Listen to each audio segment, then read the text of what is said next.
Hey, it's Conrad Thompson. Just wanted to thank you for checking out the podcast here on YouTube. If you haven't already, please support our show. The fastest and easiest way to do so, just hit the subscribe button. It's free. And you might also want to hit the notifications bell so you're notified when new files are uploaded here to YouTube. The cool thing about this channel, we're not only uploading the entire episodes, we're also going to let you check out little bite-sized clips if you want to share it with the wrestling fan in your life. And we'd love to help you save some money. That's what I do by day. Hey, it's Conrad on Twitter. You can also find me at savewithconrad.com. And I'd be proud to help your family save some money with my family. It really is that simple. We're licensed in more than 40 states. And if you're a homeowner, it's not a matter of if we can save you money, it's a matter of how much. We routinely help our podcast listeners save $5, $6, $7, even $800 a month. And I'm talking to you if you've got credit card debt. We can help you get rid of it just like that. You don't need perfect credit either. Even credit scores in the 500s can be approved, and it's free to find out how much money you can save. It really is no cost, no obligation, and since we're licensed in more than 40 states, why wouldn't you do this? Maybe you're in a 30-year loan. If you are, you're overpaying your single biggest bill. We've recently helped some of our podcast listeners save more than $100,000 worth of unnecessary interest. Find out how much money you can save right now for free at savewithconrad.com. And thanks for listening to the podcast here on YouTube. Hey guys, Double J, Jeff Jarrett. Need to call a timeout real quick here. I wanted to tell your listeners what I've been telling my world listeners for a while now. It's about all the incredible things happening over on adfreeshows.com. We're joined by Wrestling Royalty as David Crockett takes us month by month through Jim Crockett Promotions booking logs. David and Conrad dive into the towns, matches, and money of JCP in January 1985 on The Book. Charlotte is really the home of Jim Crockett Promotions, is it not? It is. Yes. It's the home. The thing is, the Greensboro was always the home of Starrcade. And, Yes. you know, that the bigger matches we would take to Greensboro. Main reason is over the whole area, we had more population and road systems going to Greensboro than we did Charlotte. We look back on the Turner years with the men who lived them. For the first time ever, JR, Eric, and Tony sit down with a couple of drinks and share stories like you've never heard before on the Ad-Free Show's exclusive After Hours. For the 19th time, I had a regular size, grown up refrigerator. I was a grown up man. Money. And I had a washer and dryer. Shazam! And they were moved by Turner from Texas to Atlanta. They told me we're going to put them in storage while you stay at such and such hotel downtown. Chat one-on-one with the Podfather, an extension of the popular Ask Conrad mailbag series. Conrad talks live with Ad-Free Shows members, answering their questions about wrestling, mortgages, and everything in between. I appreciate you saying that. I feel the same way. You know, I've met a lot of great people through here, and you know, we all have something in common, and that's our love of wrestling and our inability to just let it go. You know, we all have this insatiable thirst and quest for more, and we want to learn more and be more involved. And I think it's cool that we all really, for lack of a better word, share a passion like that. And as a result, man, we can have a lot of fun together. Hey, that's just a small taste of what Ad-Free Shows has waiting for you, including a brand new perk, getting to join in on the live recordings of the shows with 4 levels to choose from. See for yourself why Ad-Free Shows is the best value in wrestling today. Sign up now at adfreeshows.com. That's right. Sign up today at adfreeshows.com. What happened when? WHW Monday. And now, let's go to the ring. And here's your co-host. Hey, it's Conrad Thompson. Hey, it's Conrad Thompson, and you're listening to What Happened When? With the voice of your childhood, Tony Schiavone. Tony, what's going on, man? How are you? I'm doing okay. How are you doing, Conrad? Man, better than I deserve. Excited to be on with you today because we're talking about the Bunkhouse Stampede. The show we'll be watching today is the go-home episode of World Championship Wrestling, just one day before the Bunkhouse Stampede pay-per-view. Of course, we know in retaliation for Jim Crockett Promotions having the damn audacity to dabble in pay-per-view, Vince McMahon creates a little show called the Royal Rumble. Who ever even heard of such? This should be a fun episode today. Yeah, I guess this is what happened when Jim Crockett Promotions was in its last year, because a year from now, they're going to be gone, pretty much. Yeah, it's pretty crazy to think that the wrestling world is changing. Even the show we're going to watch is going to look and feel a lot different from what we've sort of grown up on. If you haven't already, get your cock out. Pull up season 4, episode 4. That's season 4, episode 4.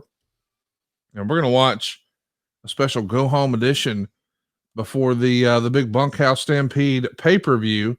And of all places, Tony, you're going to run that show in Vince's backyard, the Nassau Coliseum. Mm-hmm. Well, you know, we usually did well at the Nassau Coliseum. Yeah, man, they love it with house shows. You know, we did. Yeah. Well, listen, I got it fired up, rip roaring, ready to go on my side. Are you locked and loaded on your side? Do we have a special countdown this week? Yeah, it's gonna be one of our regular countdowns. But I'm ready with it. If you are, you ready? I'm ready, Daddy.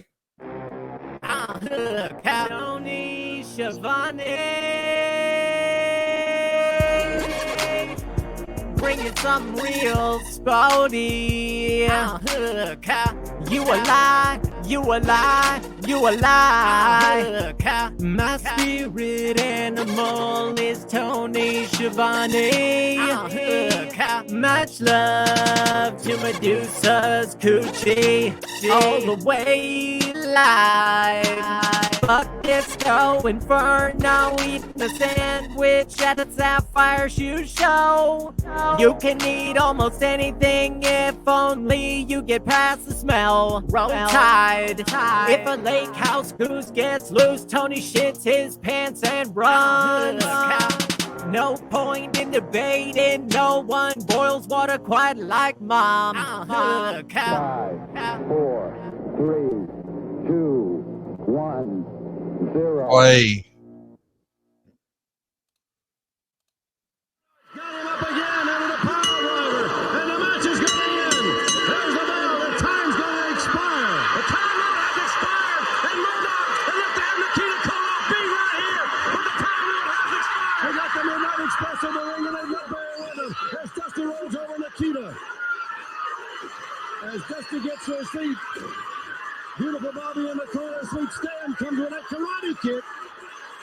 Stan Murdoch outside of the ring, walking around. Cornette's up on the apron. From off of the top ropes, there comes Eaton and Sweet Stan, both to get Dusty Rhodes. Now wait a minute, here's Murdoch getting into the ring with a chair. And now they're going to try to connect the bounty. He brought Dr. Steve Williams on, just like this. If he comes out on Rhodes' arm on that steel chair, it will break it a snap like a twig. So how about that? Murdoch attacking the American Dream, Dusty Rhodes, with the help of the Midnight Express, and kind of an interesting open here. But wait until you see. This is not a studio show, Tony. I don't know if you've done a preview, but this is an arena show, and that always felt weird for me on this program. I preferred the old studio set. Let's take a listen to how you open. Championship Wrestling's on the air. Hi, everybody. Tony Schiavone along with Jim Ross and David Crockett coming to you from the Richmond Coliseum in Richmond, Virginia, with the stars of the NWA, the Major League of Professional Wrestling. We have a great 2 hours for you today because, David, the top stars of the NWA are here with us. That's right. The Rock and Roll Express are here. World Heavyweight Champion Ric Flair, Dusty Rhodes, Sting is here, and many more. And also, David, coming up tomorrow night, the Nassau Coliseum in Long Island, it's the Bunkhouse Championship. That's right, the Bunkhouse Championship in Long Island, in Nassau Coliseum. It's on pay-per-view television, fans. So listen, you still have time to call up and get those matches. That's exactly right. So call your local cable company. You have an addressable cable system. You can order the Bunkhouse Championship 7 o'clock Eastern time tomorrow night and see the best of the NWA. And Jim Ross, our main event match here today, is a classic. Barry Windham, Tully Blanchard for the Western States title. It should be one of the most outstanding television main events in the history of TBS television, the Superstation here. Promoter Jim Crockett has signed this tremendous match. And really, ladies and gentlemen, here on national television, this is a very pivotal match for the career of both men. We could say that it will be a crossroads match in the young career of Barry Windham and, of course, the career of Tully Blanchard. Their single stardom will rise or fall tonight as this match progresses, and we're going to bring you this great match in its entirety right here tonight on TBS. It's going to be a great 2 hours of World Championship Wrestling. David will have interviews from ringside, and we'll be talking to you here, of course, at the ring. Let's go to the ring for our first event. Man, I love that open just because I love seeing the three of you guys together. Yeah. How cool is it to see old Dapper Dan JR right there, man? Man, he was something else. He was, he, I don't know if he ever told you this on his podcast, but he had told me this before, that one of his jobs as he's going through, and was younger, was working in a men's clothing store. Did he ever tell you that? No, but you've told me your Men's Warehouse or something like that, right? Yeah, I don't know if Men's Warehouse was actually operating back in those days, but it was a men's store. And he used to talk to me about, he always had the pocket square in. He always looked great. He really did. Yeah. He looked great right there too. Yeah, sure did. Sure. Okay, Rock and Roll Express. And we are in Richmond, Virginia. How about that? Taking on Tommy Angel and Cougar J. Any good memories or stories from Richmond, Virginia? Well, yeah. Most of them are as a fan. We used to go there all the time. Richmond ran usually on a Friday night and once a month, and we would always go to the shows there, drive from Craigsville and drive across about an hour and a half to Richmond through Charlottesville, and saw, I think I've mentioned this many times before, but it was at this venue that I saw Paul Orndorff and Jimmy Snuka defeat Greg Valentine and Baron von Raschke for the NWA World Tag Team Championship. And it was here that I saw Blackjack Mulligan turn babyface. And he had a match against someone, and Baron von Raschke ran out. We were setting, and then we'll forget this, we were setting up high where the heels ran out, just because they came out of this tunnel, and we were setting, not in ringside, we were setting up high. And Blackjack was in the ring, and Baron von Raschke attacked him, and the Masked Superstar attacked him. And then Paul Jones came out to help him, and Blackjack extended his hand to Paul Jones, and Paul wasn't sure if he wanted to shake his hand. He looked at the fans. Should I shake his hand or not? The fans going, yeah. And my friend Hippie said, when Baron von Raschke came running out, Hippie said, "You know what? I knew he was coming out." I said, "How come?" He said, "I could hear that flat-footed motherfucker feet flapping up against the concrete." I'm thinking, okay, and you knew that was Baron von Raschke. Hell yeah. That's what type of rednecks we were watching wrestling. That flat-footed motherfucker. That flat-footed motherfucker's feet hitting up against the concrete. If you're watching with us on YouTube, which is WHW on YouTube.com, I don't want you to think you need to adjust your television sets. Tony Schiavone has not only lied to us on this program about not being on septic, he's proven clearly today he is on septic and satellite internet. Our internet connection is brought to you by Tin Cans and String. Oh, really? We're having problems with it again? Well, it's because Lois is trying to download the full box set of Highway to Heaven. And you got to get her off Napster, dude. It's looking good on my end. Yeah, because it's native to you, you see, but it looks like shit. Does it really? Yes. I have been having problems with the internet all week. It dropped. They said we're having problems. It dropped again. There's been people out to, you know how this is. Oh yeah, for sure. In the neighborhood. Well, at your age, what's more annoying, when the internet doesn't work right or your penis doesn't work right? Take all the time you need. Run that one by me again. At your age, what's more annoying, when the internet doesn't work right or when your penis doesn't work right? Internet. Yeah. Because I mean, that you've got use and purpose for that, right? Yeah. That about sums it up. So we're going to a promo here from Michael P.S. Hayes. Check this out, dude. It's Jimmy Garvin and Michael Hayes. What a tag team. Well, thank you, David. You know, first of all, I know I'm kind of getting tired of coming out of here week after week. And I know Gorgeous Jay and Precious are getting tired. And probably the people are getting just a little bit tired of hearing about us telling you and not delivering the World Tag Team belts. Well, I couldn't get Gorgeous Jay and Squeeze to leave the house. They were busy. But I found the time to come down because there's just a few things on my mind. As I said last week, and I'll say it again, we're getting a real bad attitude because I don't like being deprived of nothing. And Gorgeous Jimmy Garvin and Michael P.S. Hayes never been known as choir boys and never been called saints. And we know how to get something when we want it one way or the other. And I'm watching as days go by and as weeks go by, that finely tuned machine, the franchise, the Four Horsemen, you guys are screwing up more and more because Luger is really throwing a monkey wrench into your fine-tuned machine. And as hard and as intensified as you are at stopping it, you are not able to do that. And somewhere, somehow, no matter how we got to do it, we're going to take advantage of you being at a disadvantage. And I'm going to tell you what, it ain't going to bother us one bit. All right, ladies and gentlemen, coming up next, Sting. And as they take a break, we will too, Tony. I'm going to hit it at 8:52. There it is. And ladies and gentlemen, I want to remind you that today's program is brought to you by our friends at Chili Sleep. I love us some Sleep Me. See, that's the new home for Chili Sleep. Last night, Tony, I got to tell you, I took a long slumber. I was in bed by, 11 and didn't wake up today until like 7:30. That's 8.5 continuous hours.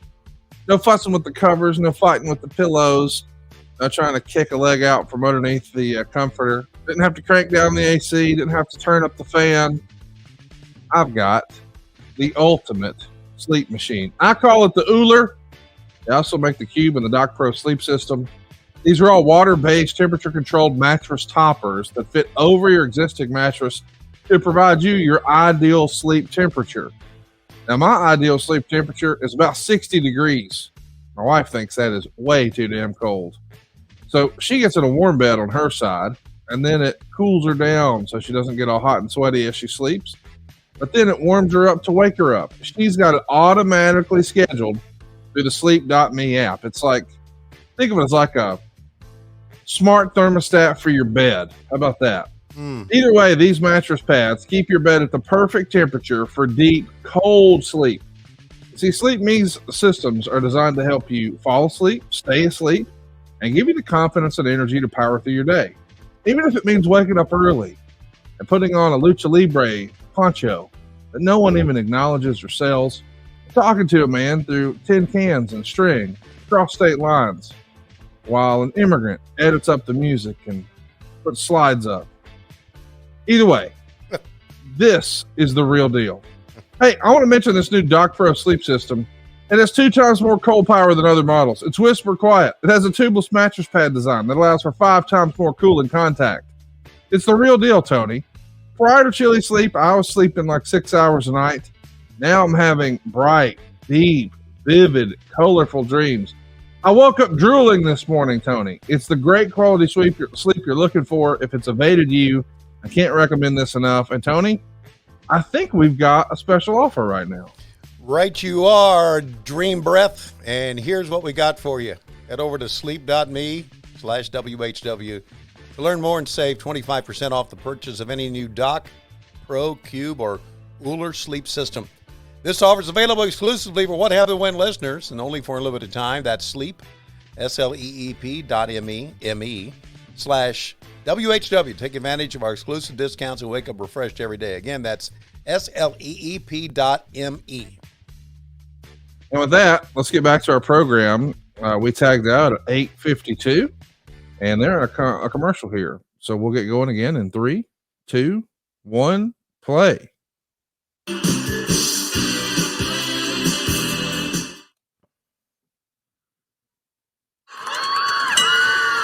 So we got Sting versus Gladiator 1. Now remember, everybody, we're not too far removed from the whole Bill Watts acquisition. So Sting is coming to us from Mid-South. He doesn't quite yet have the traditional flat top, but he's got a crazy haircut that includes a rat tail. Tony, when's the last time you used to sport a rat tail? Probably in college. Wow, you had a rat tail in college. No, I didn't, dumbass. But I Okay. thought I'd hit you with a dumbass answer to a dumbass question. No, I thought it would have been fun if you walked around college with a rat tail and then a pocket full of kitty litter. Just dry them up real good. Mm.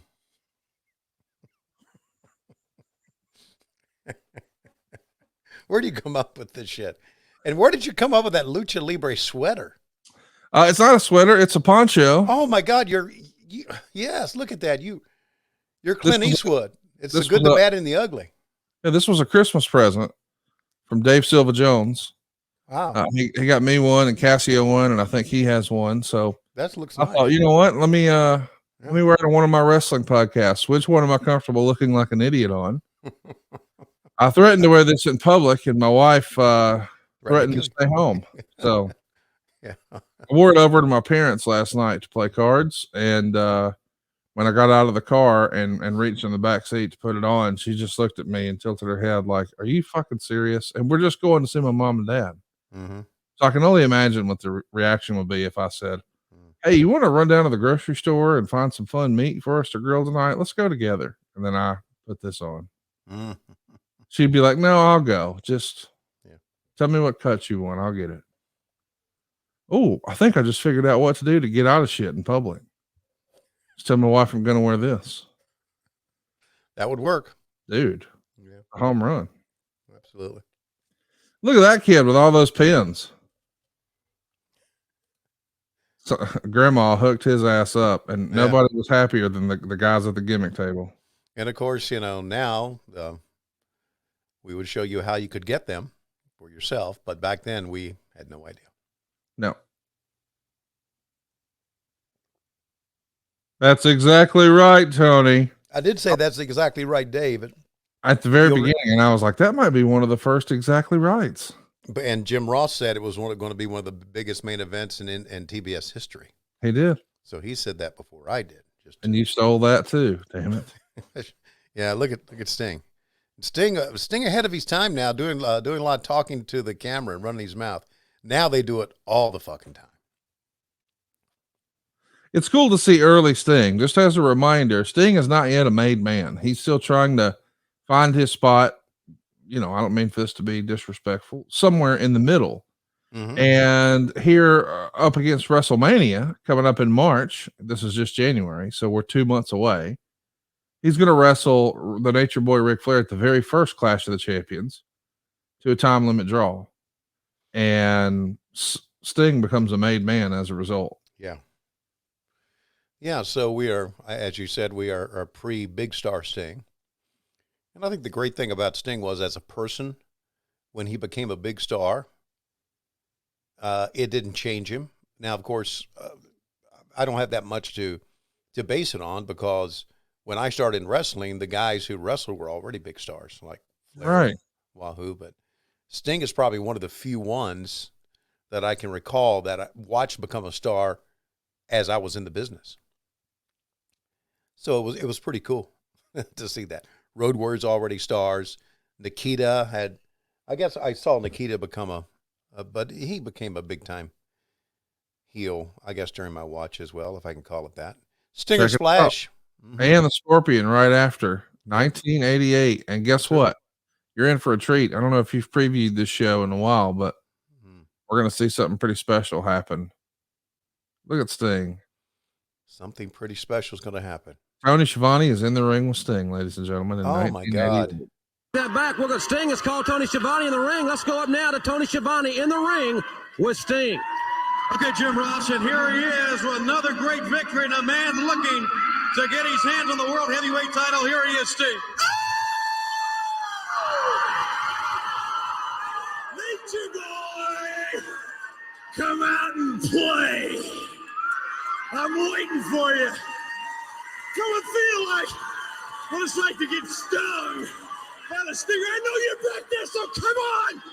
I'm going to come out here week after week until you show up. Come on. Come on, baby. Right here on Nashville TV.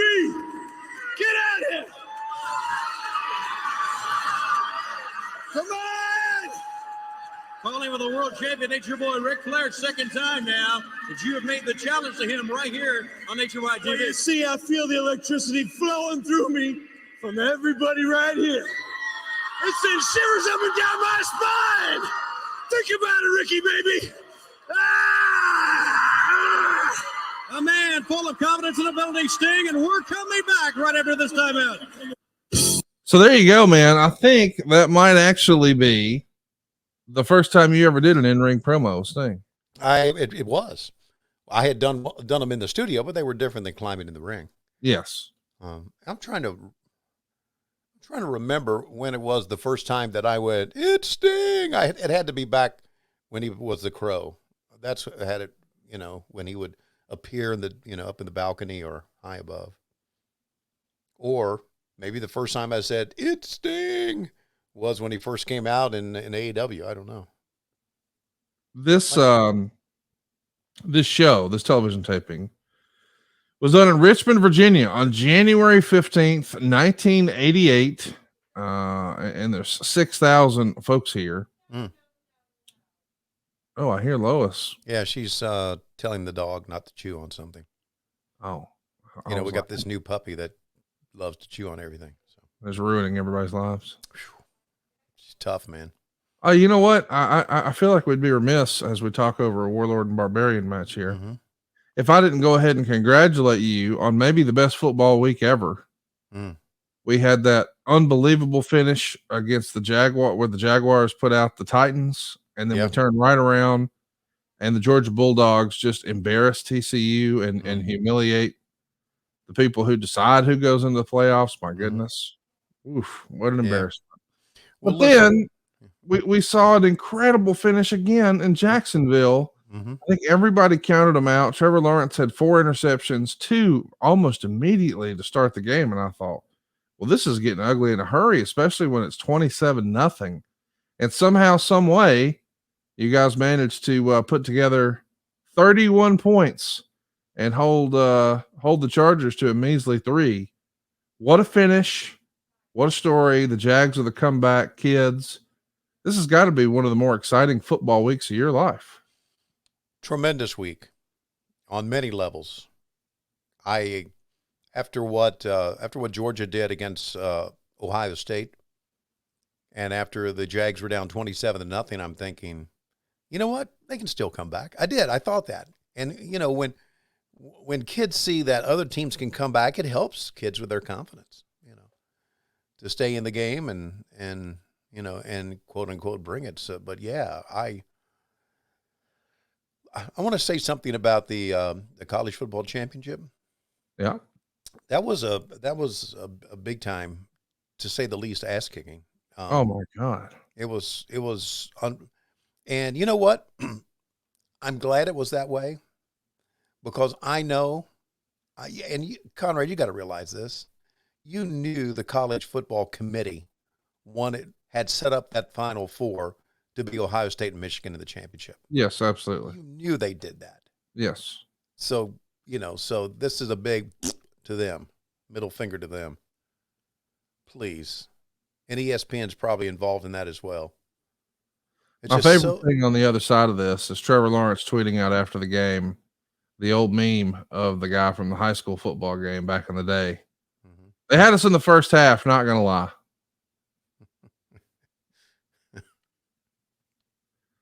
Well, I mean, football, the NFL specifically. Yeah. My goodness. Yeah. It's to me, the NFL is the best booker of the year. Yeah. It's a work. Yeah. The NFL is the best booker of the year, and the NCAA is the worst. Yes, by far. Yeah. Listen, we're not saying TCU shouldn't have been there, but I'm saying it's so disingenuous. Oh, no, they earned their sure way. But here's what, I saw a lot of people posting online afterwards. This is what happens when you pick the 4 teams that deserve to be there rather than the 4 best teams. And I think that's fair. TCU deserved to be there more than Alabama. However, and by the way, let me say this. My biggest takeaway from this was Michigan were a bunch of jokers. No, of course they were. My goodness. Of course they were. I also said it was great winning that big one 65-7, but I would much prefer to be Jim Harbaugh 65-7. Oh yeah. Yeah. I think everybody would have preferred that. Right. So anyway, we still got a lot of football to go. The Jags going to be playing Kansas City now. Let's see how they do at Arrowhead Stadium. That's going to be tough. Not good. That's how they're going to do. Yeah, we'll see. I mean, here's the thing. I love the story of the Jaguars, but you want to talk about, you're a video gamer. It feels like, all right, you beat the Titans. That was level 1. Mm-hmm. You beat the Chargers. That was level 2. Mm-hmm. Now it feels like you got to play, as we call it in video gaming, the big boss. Mm-hmm, that's right. Yeah. Patrick Mahomes and the Chiefs are the big boss. Mm-hmm. And for me, there's nobody more fun to watch right now than the Jags. And this has nothing to do with wrestling. But when you go from 27-0 to 31-30 and win, and I don't know that you saw this, but some cat over the weekend at halftime, when they were up 27-0, he bet like 1.4 million that the Chargers would win, thinking it's a surefire win. His upside was $11,000, and he lost. So, in an effort to win 11,000, he lost 1.4 million on a football game. Well, he obviously has the money to do that. Oh, it's a Spam Slam. Hold on. Now, makers of Spam and other grocery products. Beautiful Bobby of the Midnight Express, a man that's known for off of the top rope with many moves, can do it right on the canvas also. And this time, it's Rocky King feeling the brunt of Beautiful Bobby. Beautiful Bobby with our Spam Slam of the Week. I wish Vince McMahon had something like that. The Spam Slam of the Week fits JCP, does it not? Oh, wow. Oh, my goodness. Take a look at what we have here. It's the Nature Boy, David Crockett, and James J. Dillon. J.J. Dillon, you're the brains behind all this. Well, yes, and, I'm a little bit concerned about one situation, and that's Sting getting in the ring shooting his mouth off. You see, a few guys around here see Lex Luger walking around all puffed up and looking cocky, and it's bringing out a little bit of unrest in a few other people. And I'm a little bit amazed that somebody like Sting would be so forward as to go on national television and, of all people, call out the world heavyweight champion. What is he thinking? Now, I'll admit Sting's building up a little bit of an impressive record. He's knocking off a few people left and right, and he's stinging them real good. But you see, the Horsemen have a way of dealing with things that go around stinging people, and all we do is get a Horseman-sized fly swatter, and so what? And then they don't look so bad when they can't sting anybody anymore. Right, champ? What comes out of the mouth of babes? Sting, you are a perfect example of what Ricky Morton and Robert Gibson are. You're a frustrated punk kid that is still running around with little girls in training bras, while Ric Flair, the world champion, styles and profiles with the finest. Yeah. Woo! With the world's finest from one end to the other. I'm telling you, pal, don't keep calling my name or we'll cut that illustrious careers short. Luger, you gotta be in total frustration right now, seeing the Horsemen as we are. Three of us, the three world champions. Woo! And remember, tomorrow night, the events get bigger, the stakes get higher, the competition gets better. And tomorrow night, the Nassau Coliseum, millions of people tune in to see the very best in the world today. And that's the National Wrestling Alliance, Jim Crockett Promotions in the Nassau Coliseum.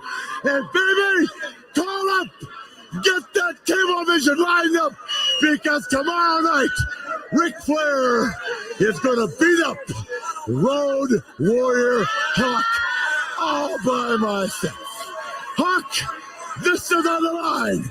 And pal, I know you'll be cooking and smoking, but remember, Hawk, when it's all over, when 17,000 people in the building and millions across the country reflect back, they'll have to say, Ric Flair told it like it was again. He took it and he gave it back, and he's still the world's heavyweight champion. The bunkhouse finals, Arne Tully. The cage, the best in the world, right there, all of them vying for $500,000. $500,000, if you may. Arne Tully, my friends, Roadwear Animal, Dusty Rhodes, the Barbarian, the Warlord, the real bad apples of our sport, going after $500,000. I'm betting on Arn Anderson and Tully Blanchard, because if you look at it the way you have to look at it, they're the world champions. They're the best there is. And brother, they can take it just like Ric Flair, and they can give it out.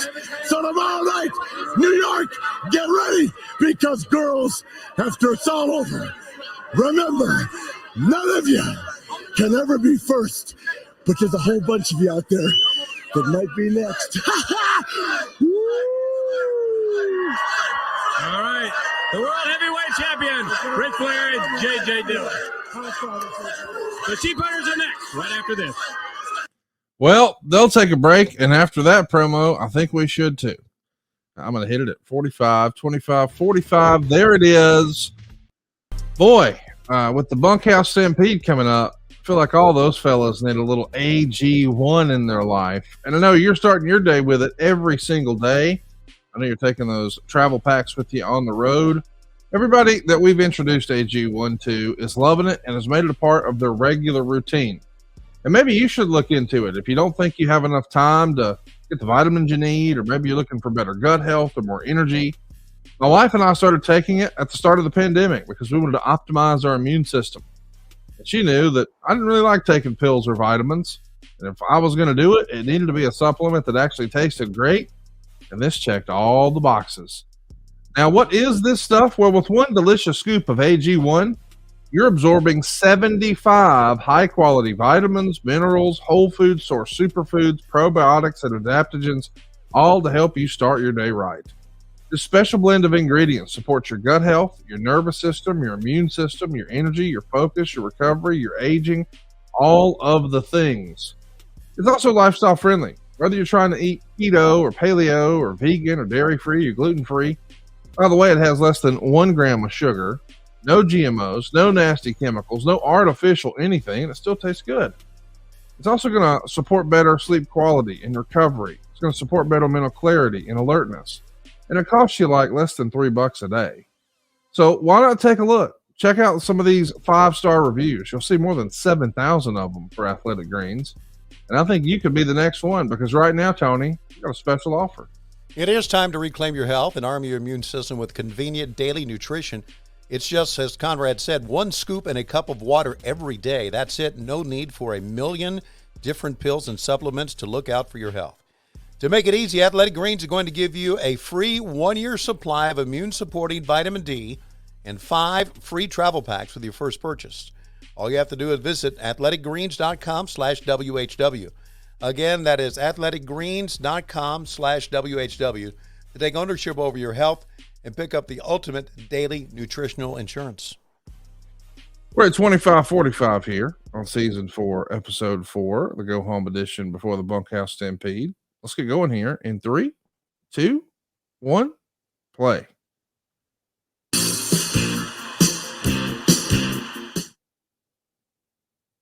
How about it, man? The Sheep Herders with your boy, Johnny Ace. Now, of course, Cassio Kid would call these fellows the Bushwhackers. Well, most people would. This is before they became millionaires in wrestling. Yeah. And Johnny Ace as the flag bearer. Mm-hmm. He's probably carried a few other things. That was from Conrad Thompson, by the way, that comment. By the way, I did notice, production-wise, that when I was in the ring with Sting, I believe it was on PA. I'm not sure. But when Ric Flair is at ringside, he is not on the public address. He is just talking to TV. Yes. So it just goes to show you how things have kind of changed over the years. You know, we would never bring anybody out. And What's up with the corners of the camera here? I mean, to the top left to the top right, it's like now this camera's fine, but the other one, it's like we're looking through a damn tunnel. Huh. Maybe they're using like a different wide angle lens or something. I don't know. Maybe they're trying out a new camera. Well, the corner's cut off. It could be that because I think, what do you mean the corner's cut off? I mean, like, you know how the end of a camera is round? Yes. Well, look top left and top right now. Oh, well, I see what you're saying. Yeah. Well, I think this was a TBS production. They need to get their shit together. Can you tell somebody? Yeah. Well, we could tell Tommy Edwards he's still like working for Tommy Edwards, get your fucking shit together. ESPN, yeah. No, you're right. I think they've cleared that up now, haven't they? Let's see if it comes back. Well, it's different cameras. It's just that one camera. Okay. It's been doing it the whole show. By the way, this television taping was January 15th. The next day, you had a spot show in Lumberton, North Carolina, but a big show in Philadelphia, over 7,600 fans there. Then a TV taping on the 17th. That was a matinee. The night show was in St. Louis, Missouri, and they started the show an hour late, which would be Michael Hayes and Ric Flair in a steel cage. The 18th, you're in Columbia. The 19th, you're in Charleston. The 20th, you're at a high school in Georgetown. And believe it or not, a show in Hawaii with Michael Hayes and Kevin Sullivan going on last. Inglewood, always up to no good. They got a show on the 21st in front of 3,000 people. Ran a little spot show in South Carolina the same day. On the 22nd, we're in Elberton, Georgia, which I've never heard of. Shelby, North Carolina, got a show the same day. And then we did a TV taping in Atlanta on the 23rd. Ran a spot show in Lakeland, Florida, and then a bigger show on January 23rd. This is the night before the Bunkhouse Stampede, and you're at the Cincinnati Gardens in Cincinnati, Ohio.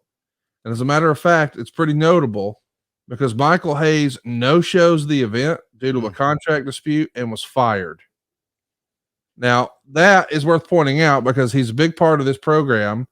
He just had some mic time there and then was talking all kinds of trash about the Horsemen. Mm-hmm. He's going to headline some shows, including cage matches in St. Louis against Ric Flair, and then contract dispute and fired. What do you remember about Michael Hayes being shown the door? I don't remember anything about that. Thank you. Because I was just an announcer back then. Guys would show up and not show up, you know? Right. It was, oh, look who's here and look who's not here. And I would only pick up things. Now, you know, today working in the front office, I would know all about it. But back then as an announcer, you would just pick up things from the guys. Where's Michael Hayes? Oh, he's no longer here. And I remember even asking Jimmy Crockett sometimes, where's so-and-so? Oh, he's no longer with us, and do not mention his name at all ever again. I would go, okay. Because that was the thing back then. Once you're gone, you're dead, kind of, right? I mean, like, you know, I'll give you a perfect example. We had, Darby Allin had a video that, you know, he put together his own videos before he beat Samoa Joe for the TNT title. It was kind of a video of him winning the TNT titles. And there, I don't know if you noticed, there was a snippet of Cody in that. Did you remember seeing that? Yes. And I remember thinking, man, that would have never happened back in the day. No. Never. That there was no way that would have happened. So I just thought that was interesting how things. See, look at the top and left, right. Yeah, there it is again. It's just that one camera. That cameraman should be fired. Let's go find him and retroactively fire him. No, another video people should be fired by saying we need to get that camera fixed, or maybe the camera cannot be fixed, and they say, okay, let's go ahead and use it. And you're so quick to fire people. Oh my God! Get rid of him. Wait a minute. Do I know who I'm talking to here? I've seen you just run through motherfuckers on our show. I mean, goddamn. Yeah, right. Fire them all. I'm with you, buddy. Get rid of them. There's tons of people out there who would love to run a camera in a professional wrestling show, right? Well, I mean, I think there are. They're taking another commercial. Y'all are getting your commercials in here, buddy. Yeah, we are. And the Spam Slam, you think we're making money? Nope. I mean, you would be if you weren't flying 2 jets around. Here's an LOD promo. Road Warriors, the Legion of Doom. Hulk takes on the world heavyweight champion Ric Flair and Animal in the Bunkhouse Stampede Finals. That's right, David Crockett. I myself, one half of the Legion of Doom, has the opportunity to get in the ring with the biggest, the strongest, and the best wrestlers in the history of our sport in the Nassau Coliseum in a cage for $500,000. Dana Crockett, have you ever known either my brother or myself to say anything that we're going to do in the ring and not get it done? New York, you're just like our great city of Chicago, a very violent city. And the main thing that separates me from everybody else in the Bunkhouse Stampede is I don't care. I don't care about friends. I don't care about wrestling partners. I don't care about nothing except winning the $500,000. Now let me explain something to you people. The world best press record is 705 pounds. We never claimed to be the strongest guys in the world. But if we had the chance, we'll be breaking that record. One large barbarian, you gotta prove to us and to everybody out there that you're better than us. You can't do it. Tell him, brother. Nassau Coliseum. Ric Flair. It's D-Day for you. Danger Day. Because you got me in the 4 corners of doom. You gotta deal with me one-on-one. And I don't need my partner animal when I'm in a singles match. I don't need anything but the heart that I got. I don't need anything but the muscles I got. I don't need anything but the head sick and heart I got for you, Ric Flair.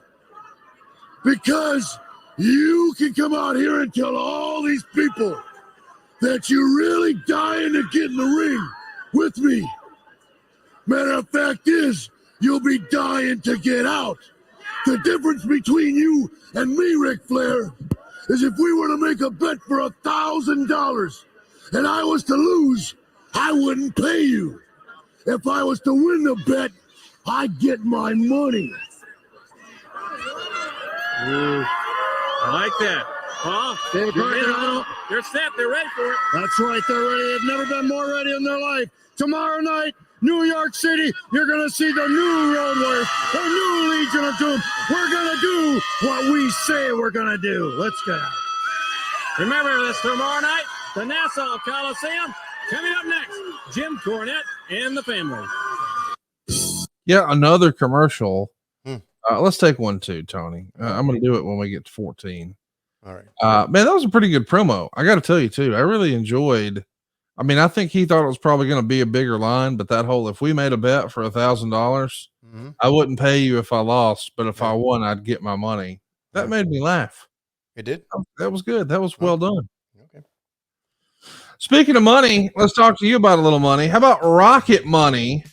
This is something that I have to admit, when I first heard about, I thought, okay, but how does it work? And then I tried it, buddy.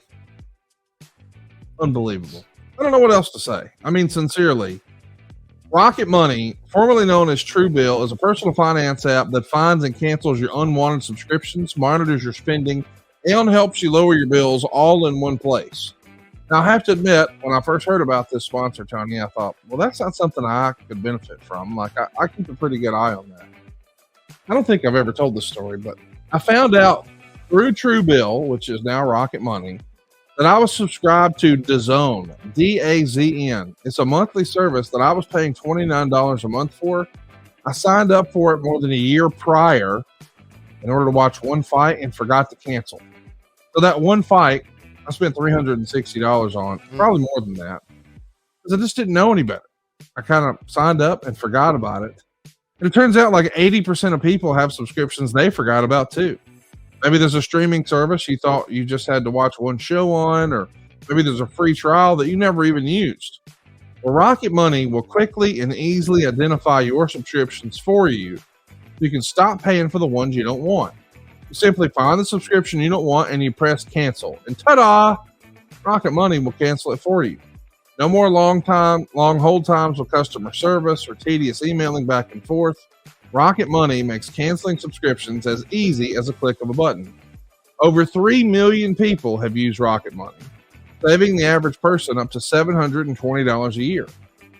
You've heard how much money it saved me. I'm talking well over $1,000 a year. I can't wait for you to find out how much money you can save. I had no idea that my wife and I were both paying for Paramount Plus. I had no idea that we had both signed up for Hulu. I had no idea that I was still paying for DAZN every single month. With a click of a button, I was saving serious money, y'all. And it adds up. You know, one or two here or there you don't think is a bunch. But when it's a bunch over the course of a year, it's a bunch more. And Tony, we got a special offer right now, do we not? Yes, we do. Stop throwing away your money and cancel unwanted subscriptions and manage your expenses the easy way by going to rocketmoney.com/WHW. That's rocketmoney.com/WHW. Once again, rocketmoney.com/WHW. I just can't believe this is a real thing. I mean, the average person has like 12 paid subscriptions. Think about that. Yeah, I know. I mean, if you think you're only subscribed to a handful of services, you might want to double check. Check it out, rocketmoney.com/WHW. Tony, I'm at 35:15 here, and we're going to get back to the program in 3, 2, 1, play.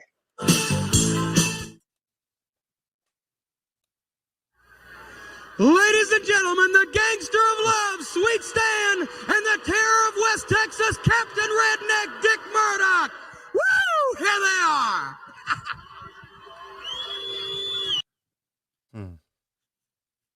Sweet Stan. What did you think about that karate stance we saw at the start of the show? Did that karate stance just when he fell into the stance? Did you not laugh? Yeah. I don't know why, but Stan just acting like he's going to do some karate tickles me. Yeah, it always did. Stan was a pretty cool guy. How What's about your Dick favorite? Murdoch being with him? You know, I was, this is around the time that Dick Murdoch and Dusty Rhodes headlined the Omni in a cage match. All right. And I think I may have told the story, but I'll tell it again. Murdoch had a flight he wanted to catch. Stan won't shake his hand. There you go. Murdoch had a flight he wanted to catch. He kept saying, I need to get that flight. I need to get out of here, get that flight. So Dusty and Murdoch went in the ring and literally did, in a cage match, 5 minutes. He just did the job to Dusty and left. And it was one of those things where I remember thinking, well, we really fucked the fans tonight. We really did. It took them much longer to construct the cage than it did to have the match in. And that, to me, was, you know, you mentioned Michael Hayes did a no-show and a show started an hour late. Yeah. Those things, Dick Murdoch going 5 minutes to Dusty in a steel cage, those things to me all added up. And I know you mentioned the two jet airplanes, I get it, but those things added up to one of the reasons we went out of business. We just didn't, I mean, we just didn't give a shit. I mean, there was a time where we went to Brantford, Ontario. I may have told you the story, and I went there and for no reason, and we were supposed to work the very next day, another town, Ottawa. And Dusty and Jimmy got mad at Angelo Mosca and the promoter, and Dusty did a no-show in Ottawa.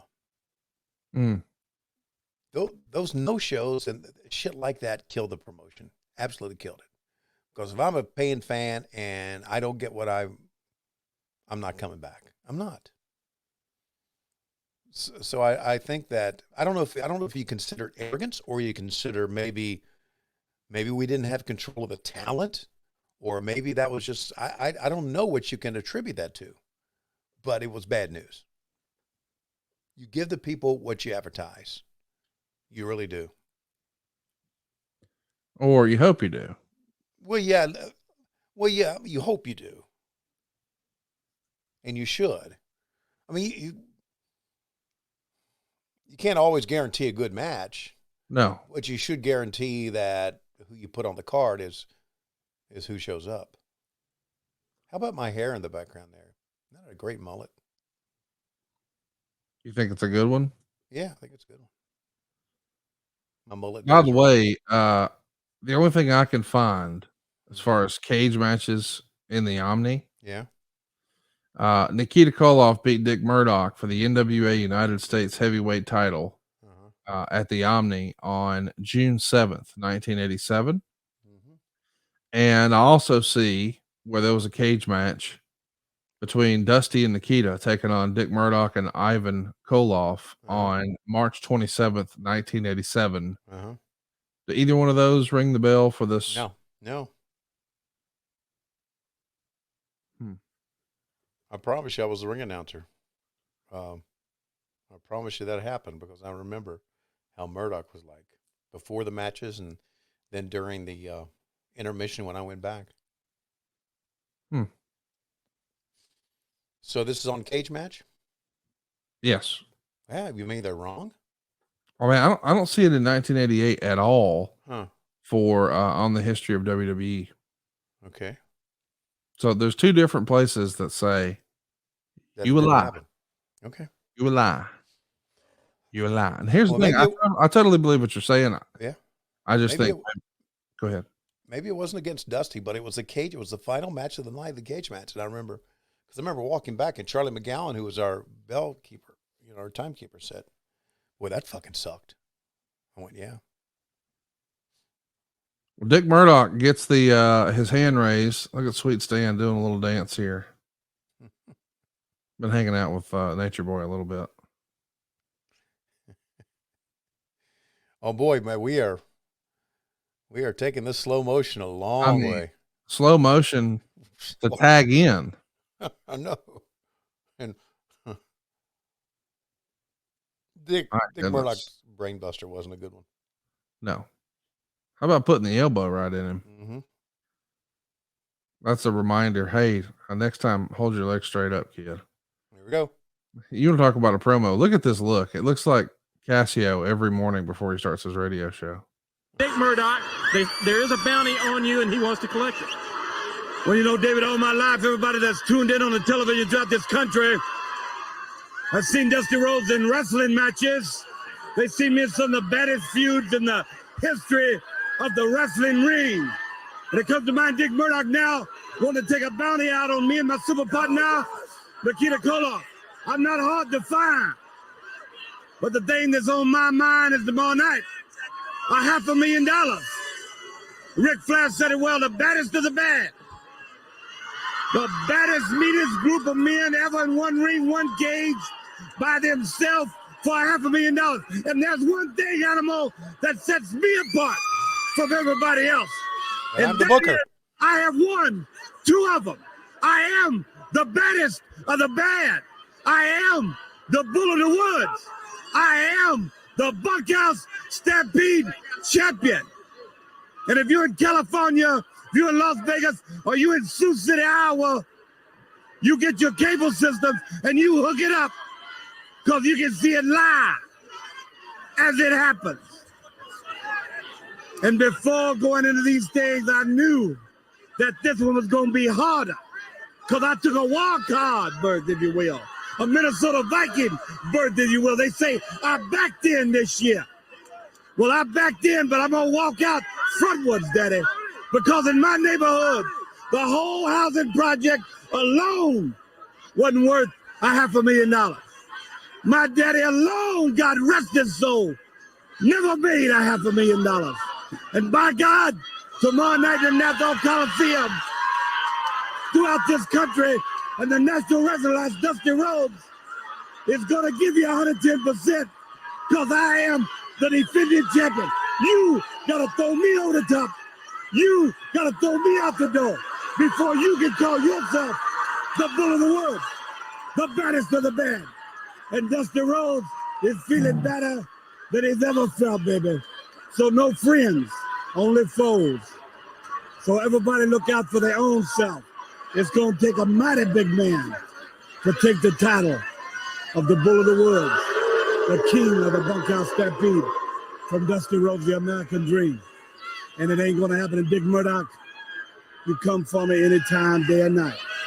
My door's always open for big bad men like you. Wow. Because Dusty Rhodes is one thing. He is a true blue American patriot. The American dream lives. And now, the third bunkhouse stampede is on my doorstep. Thank you, David. Thank you. Remember this tomorrow night, Nassau Coliseum, the bunkhouse stampede finals. Hey, listen, coming up next, one of the four horsemen, Arn Anderson. So listen, lots to unpack there. First of all, you started the program by calling it the Bunkhouse Championship. And then we've heard other people call it the Bunkhouse Finals. Yeah.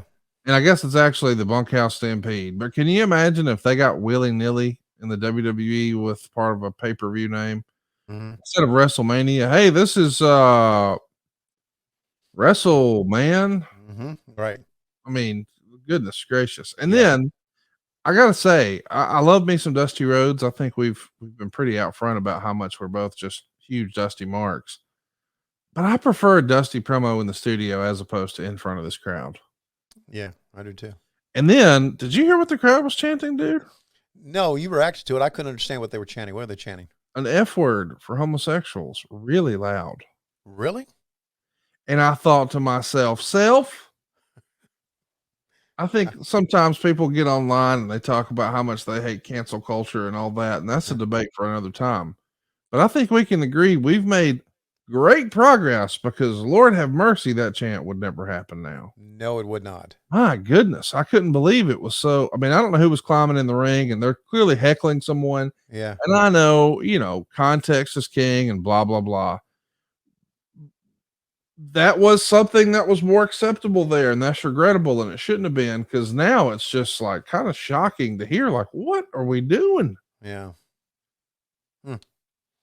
It's weird because I don't know that racial slurs would have been thrown around, but we were real comfortable with that one there. We had a big crowd doing it. You people from Virginia, y'all got to get your shit together, Tony. Yeah. We're not as nothing bad ever happened in Alabama, as you know. No, I was thinking we're not as as good, as smart, as educated as Alabamians. Well, we're going to forgive you for that. We want you to learn and get better like we did. Maybe we ought to cheat at football too, like you guys do. You have. I mean, you had a 29-year-old quarterback playing in the fucking game. He announced he's coming back for his 9th and final season. I was talking about Virginia. No. But I was talking about Georgia and what pieces of shit y'all are. Yeah, I know. I know you guys would say that since we won 2 championships in a row. Oh, am I supposed to be impressed? Have you been watching the last 10 years? Yes, I am. Well, yes, I'm not impressed. Well, you should be. Right, Alabama's going to break their dick off in you next year, and it'll be David Pollock's fault because of what he said at the shoulder of Nick Saban. And yeah, you know what? You know what? David Pollock is a goof. Oh boy! And ever since he got on TV, he was so loved at Georgia, but ever since he's got on TV, he's not as loved as he used to be. Yeah, I get that. Yeah. So, but this ain't about David Pollock. Also, a couple of things I thought it was very funny that Dusty Rhodes says, Dick Murdoch, if you're looking for me, I ain't too hard to find. I'm thinking, yeah, I'm at ringside when your match just finished. That's how easy I am to find. Yes. But also, we're taking a commercial right during the match. How many commercials are y'all going to take during this damn show? Okay. Well, we get complaints though. We have too many commercials. Have you tried watching one of these shows? Well, you know what? If you have a complaint about our commercials, you have a suggestion? Yes. What would that be? That would be patreon.com/WHW Monday or adfreeshows.com. Also, a little serious note here. Yes, please. Dusty's first wife, Sandra, passed away, as you probably know. Yes. Dustin's mom passed away recently. And again, our condolences to Dustin. I reached out to him. Dustin has battled through a lot of adversity in his life. And I'm sure he has, and overcome it all. Yeah, he sure has. I'm sure losing his mom is very tough for him. So that's tough stuff. Hey, George South made quite a career out of wrestling, didn't he? I mean, he made a nice little career helping other guys look like big stars. Right, absolutely. Hey, let me ask you a question. You consider yourself a dog guy, right? Yeah, boy. What do you do when you start to see dog period blood around the house? You go to the vet. And what do? They give them dog tampons? You just do what they tell you to do. Do they give them dog tampons or like dog pads, or what are we doing? I don't know if they do or not. Well, I mean, it could be coming. It could be bleeding out of the ass. You ever thought about that? No, they're not bleeding. Take your damn dog to the vet. Spend some of that goddamn money you make.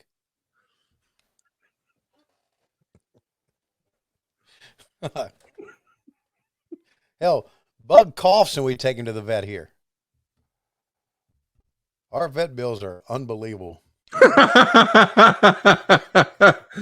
Next week, we need a dog insurance sponsor right here on the program. You have dog insurance? You know what? We don't we ought to get it for the little dog, but we don't for Bug because he's had such liver problems. And so it's not for. Oh, wait, they got pre-existing dog conditions? Yes, they do. Pre-existing. Oh, Jesus Christ. I thought that was kind of a joke. No, pre-existing conditions, they don't cover it. So. Oh, my God. So, hey, Bug's got a cough? Yeah. Well, there's $400. Damn. Yeah. So, listen, I thought for sure you would have different advice. You don't have any other advice besides just take him to the vet? Take him to the vet. That's all you can do. I mean, what else are you going to do?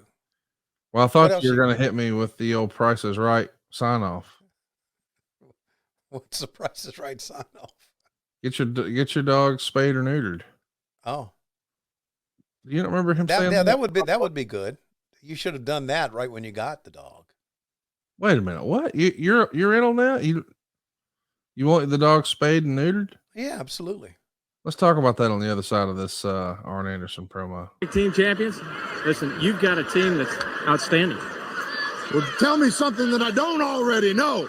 I know they're outstanding, but now I'm looking for the financial rewards, and that's where tomorrow in Nassau becomes critical, because I don't care what your financial status is, where you are in life. When you talk about $500,000, simply that's $500,000. And even in my tax category, $500,000 is going to get my attention.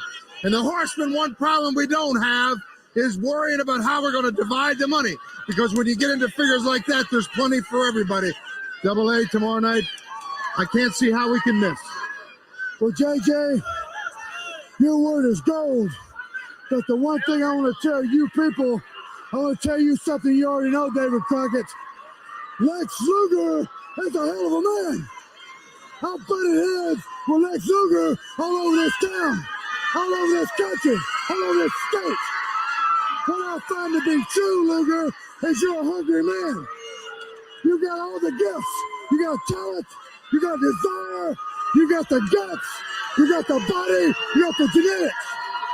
The thing you do not have, Luger, the one thing you do not have to do with this business to make you a superstar is you don't have relationships. I have relationships. J.J. Dillon, Tully Blanchard, Ric Flair, myself. What we are, Lou, something we always tried to preach to you.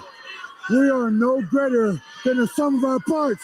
And tomorrow night, in the Buckhouse Stampede, we're butting heads with the best. You're talking about the very best.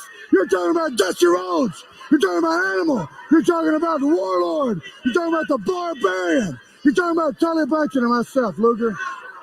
Rest assured of one thing, my friend. You got my attention. You got my respect. Jim Crockett pays you a large amount of money because you're a fine, quality tune athlete. But the bottom line is, Luke, he has no idea what kind of athlete you are unless he's got something to compare you to. And myself, Tully Blanchard, Ric Flair, J.J. Dillon of the Measuring Stick. And gentlemen, rest assured, we're not the biggest, we're not the strongest. While you're bitch pissing, by God, we're winning all the money. Ladies and gentlemen, remember that's tomorrow night, the Buckhouse Stampede Finals. Now let's go to the ring for the Hands of Stone, Ron Garvin. That was an okay promo, but I'm still not really digging it in front of this crowd. I feel like we're picking up lots of other voices and stuff. I don't know. Maybe I'm just nostalgic about the set, but I don't prefer this version. No, you're nostalgic about the set, and not only that, a lot of times in the studios we would hear wrestlers come in and hear fans react to them, but now we are seeing fans react to them. So yes, it's disconcerting for us. So anyway, you were saying that I should get my dog's balls chopped off or whatever? Yeah. Wait a minute. You have 2 female dogs, though, don't you? Yeah. But I was asking you about dog period blood. And then I sort of thought you were going to say, oh, you got to get them spayed or neutered or whatever the fuck. Yeah, you should. But hang on. Are you saying that you've had Bug's balls cut off? Yeah. And Chewy's. Oh, man. And see, Julie's. that's how me and you are different. I mean, I like my dog shooting loads, son. For what reason? Going around, you don't want to do that. Your dog is aggressive. Yeah, listen. I mean, are you not familiar with the phrase? He got that dog in him. Yeah, I mean, goddamn, that's what I want. That's why you get a dog. An intruder breaks in. Cousin Eddie said, it's best to let him just go on and finish. It is. Here's what would happen if an intruder broke into your house. Yeah. Like Bug would go make him a Keurig Starbucks. No, but listen, if an intruder broke into my house, Bug would just go over here and fall asleep. Yes. He'd still bark like hell. But even with balls, Bug couldn't do anything about an intruder in our house. Look at him. I'm just saying, but maybe he wouldn't look like that if he was shooting loads. Bug, no, he'd always look right, buddy. You glad you don't have any balls, Bug? No, he wants his fucking sack back, Tony. You want your balls back, Bug? Bug. Give Bug his balls back. Can we get Bug like some sort of ball implant surgery? I'll tell you this: if we could get him new balls, I'll pay for the surgery. You get your buddy back. Yeah, he is my buddy. You're my best buddy, aren't you? Yeah. Hashtag balls for Bug. Hashtag balls for Bug. I want to hear from you guys listening. Yeah. So any of you dumbasses who think that you can put balls back on a dog, please stay on Twitter because you belong there. I'm just telling you, I like my dogs shooting loads, son. No, you're wrong. You are wrong. Man, look at this finish. Yeah, where are you at on the Garvin stomp? I never liked it. It's stupid. Yeah. Was that Gene Ligon he beat, maybe? I can't. It's stupid, and then he teabags him to pin him. Yeah. There you go. I'll tell you what, if I got teabagged on TV, I'd think about moving. To where? Somewhere where they don't have that program. Yeah, it was Gene Ligon. All right. Punched him in the head and then stomped his ass. Slow-mo. Yeah, we need a slow-mo stomp. Look at the corners of the camera. It's not there now. They zoomed in. Terrible. David Crockett's got a little promo here. All right. Check him out, man. Stan Lane. Looking like a ladies' man right here. Leader and the bounty hunter, Dick Murdoch. You wasted enough of our time. Okay, let me say something. Sweet Stan's going to be in Nassau Coliseum tomorrow night. Dick Murdoch's going to be in Orlando, Florida tomorrow night. Beautiful Bobby's going to be in Nassau Coliseum tomorrow night. Everything is going on. These men got more ways to beat you than the IRS. But you know, I said, Dick, let me ask you a question. I know Mama said she's going to pay all your expenses while you're out on the road trying to collect the bounty, but there's a couple of things I find it hard to explain to her. 2 cases of chewing tobacco, $47. 5 pounds of beef jerky, $8.75. Liquor store, $122. The Crystal Pistol Saloon, $274.39. The ranch hands were a little thirsty. You can't be doing that. I'm having a hard time pushing this through to Mama, but don't worry. We love you. We believe in you. You're doing a heck of a job. So as long as you get the job done, and I know that's what you do best, we're going to take care of you, brother, and $50,000 on Dusty Rhodes. And let me tell you this. Nikita Koloff, this man's been on your tail for a while. You won't give him a TV title match because I told you he was going to be the one to win it. So I'm going to say this, February 6th in Charlotte, North Carolina, after that Texas barbed wire match with Dick Murdoch, brand new barbed wire all around those ropes. Nikita Koloff, you're going to be out of the way. You ain't going to be able to run in like the cavalry whenever Dusty Rhodes gets in trouble. And then Dusty Rhodes, this man right here, I told you, he's out of control. I can tell him what I want done, but I can't tell him how to do it. The methods are his, and you know just how dirty and how stinking bad he can be. And Dick, like I said, I'm not going to try to tell you how to do it. All I want you to do is do it. You know, David, it's a pleasure and a privilege to be associated with the Midnight Express. We stand at beautiful Bobby and Mr. Jim Cornette and his lovely, beautiful mama up here in Louisville, Kentucky. Now, let's get one thing straight. Tomorrow night in Orlando, Florida, Ronnie Garvin, you're going to be history. And then, you know, I'm not liking that match at all in Charlotte on February the 6th, the barbed wire match. Look at this. Can you see the goose pimples? Can you see that, David Crockett? When I stand up here and talk about it, I speak the truth. But let me tell you something, Nikita Koloff. Every day in the great state of Texas, every day I start working with that stuff. I stretch that barbed wire. I got my Ford diesel pickup truck out there, and I'm stretching that barbed wire that come along. And I know exactly what can happen to a human being if that stuff pops. I know exactly how it can wrap around a person, slice him up like lunch meat. But let me tell you something, Nikita Koloff. One thing this man's not afraid of, and that is his own shadow. So come Charlotte, February the 6th, Greensboro on the 30th, Los Angeles, Albuquerque, all ports west, even in the ocean. The Midnight Express, Mr. Jim Cornette, and the bounty hunter Dick Murdoch's going to take care of Dusty Rhodes, Nikita Koloff, and Ronnie Garvin. Let me say one other thing. You got a lot of people standing up here saying how tough they are. A lot of them saying they can't be beat. Well, let me tell you something. It takes a good man to beat this team, but it don't take them long. And I'll guarantee you another thing, $75,000. Make sure your mama's got the money. She's got the money. 50 on Dusty Rhodes. Just remember that. That's the big one. The 25. Anybody. Just get rid of everybody that's our enemies. And brother, like I said, he's going to be down here tomorrow in Orlando. Just like the Maytag repairman. It could be you and Jimmy Crockett getting rid of our enemies. Yeah. All right, ladies and gentlemen, coming out next for the Western States Heritage Championship, the challenger, Tully Blanchard, one of the four horsemen, and the champion, Barry Windham. They're going to commercial. We will too. Tony, I'm going to shut it down at 1 hour and 50 seconds. And there it is. We're going to go ahead and take a time out now to tell you about our friends at campermax.com. Tell you what, if I'm Dusty Rhodes, I'm going to hit the old Dusty Trail too. Looks like Dick Murdoch is after him. And Campermax is after you. So go ahead and check a couple of boxes on your New Year's resolutions list. To travel more, to spend more time with the family, this is the best of both worlds. Campermax specializes in max discounted pricing on travel trailers and fifth wheel RVs delivered anywhere in the lower 48. Check this out. From your office, your cell phone, or your couch, you can find your next adventure and they'll deliver it to you at your house. So why not click or call and find out how easy it is to start enjoying the RVing lifestyle at campermax.com. And how easy is it? Well, the Campermax discount will fit any budget. They've got easy financing with extended terms, which means lower payments, Daddy. It really is just too easy. Visit campermax.com or call 256-320-7033. The home of the Max discount, campermax.com. By the way, as a little sidebar, if you're looking to purchase a motorhome, hang in there. My buddy Rod is working on that now. Campermax.com. There's 2 X's in campermax.com.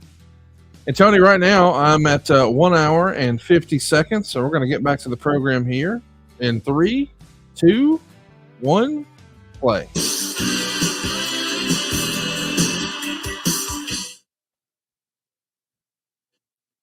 All right, ladies and gentlemen, Barry. So before we hear from Lex Luger, I thought that Dick Murdoch promo was pretty good, man.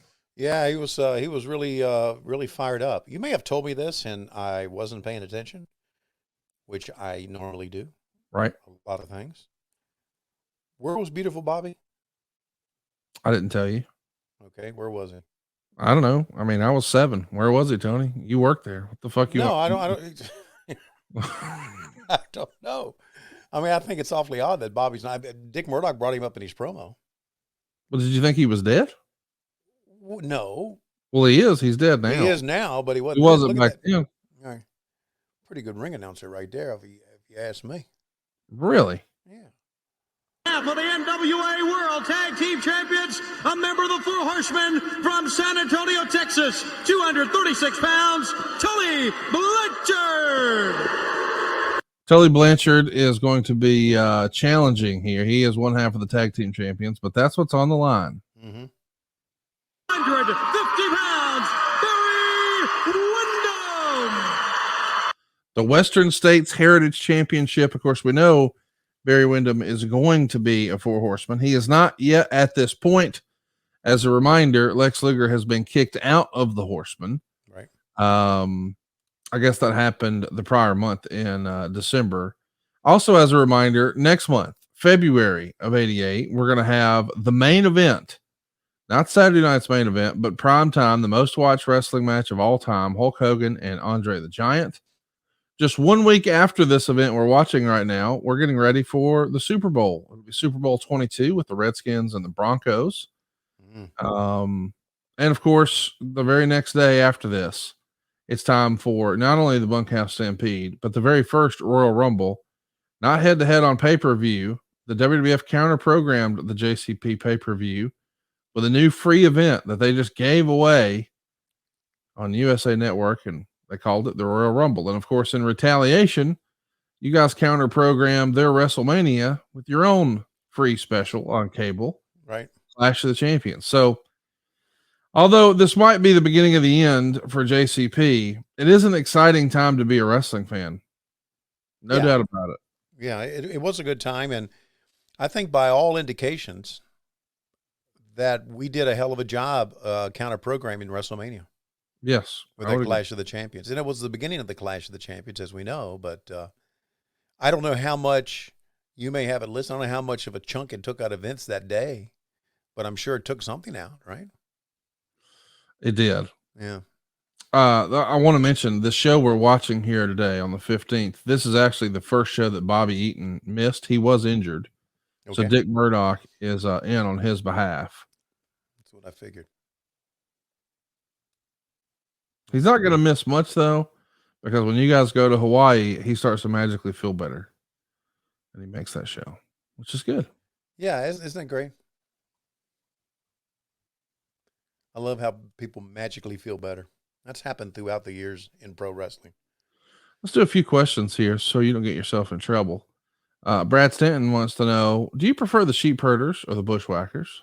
The bushwhackers, by far. I thought they were very entertaining.